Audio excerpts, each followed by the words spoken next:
Bonjour à tous, j'espère que vous allez bien, et aujourd'hui on va aller voir les résultats de vos votes sur le duel qui opposait la saga Pirates des Caraïbes à la saga Hannibal Lecter.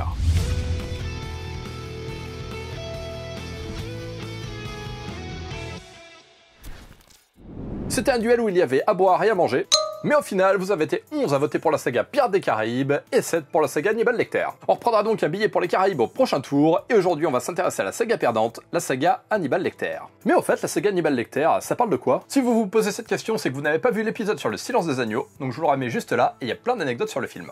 Et si vous êtes arrivé sur la chaîne entre temps, et ben la saga parle d'un des plus grands sociopathes de toute l'histoire du cinéma, le docteur Hannibal Lecter. Ce qui est surtout intéressant dans cette saga, c'est de voir l'évolution du personnage de Hannibal d'un film à l'autre. Et si cette évolution est si bien retranscrite, c'est parce que les films sont tirés de 4 bouquins. Et c'est ça qui va nous intéresser aujourd'hui pour la petite histoire. Alors n'allez pas me dire dans les commentaires que j'ai oublié des trucs, mais aujourd'hui je vais surtout me concentrer dans les 3 films avec Anthony Hopkins, parce que pour moi c'est vraiment lui qui incarne Hannibal. Dans Dragon Rouge, qui nous raconte la jeunesse du psychopathe, Ralph Fiennes a un énorme tatouage dans le dos. Et ça lui demandait près de 8 heures de maquillage par jour. On peut aussi noter que ce film est un remake, parce que Dragon Rouge a déjà été adapté dans les années 80 par Michael Mann.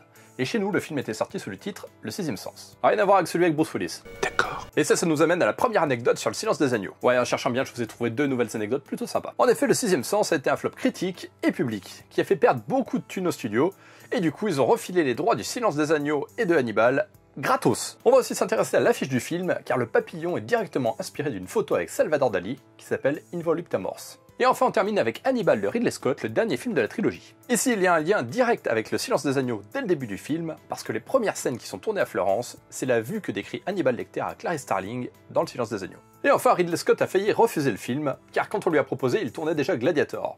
Quand on lui a dit Hannibal, lui il a pensé au général avec ses éléphants dans les Alpes. Et du coup il a répondu « Non les gars c'est bon, moi là je suis déjà en train de tourner un truc sur la Rome antique. » Bon après ils lui ont expliqué que c'était sur Hannibal Lecter, et du coup il a dit « Ah oui, bah je veux bien le faire alors. » Voilà, j'espère que ces quelques anecdotes sur la saga Hannibal Lecter vous auront plu. Si c'est le cas, vous me laissez votre plus beau pouce bleu, et vous vous abonnez à la chaîne. Et c'est déjà l'heure de remettre le couvert pour le prochain duel. C'est un duel avec tellement de testostérone que c'est même plus un match, c'est un macho.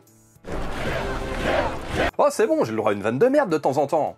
Bon, il va vous falloir départager la saga James Bond de la saga Rocky. Comme d'hab, je vous laisse mettre votre vote dans les commentaires, et s'il vous plaît, demandez à vos amis de voter, parce que ce serait vraiment cool si on avait des plus grosses statistiques. Demain à 16 h, on ira donc à la rencontre de Hannibal, et je proposerai d'écrire avec moi un livre de cuisine cannibale. En attendant, prenez soin de vous et de vos proches, et allez, ciao bisous!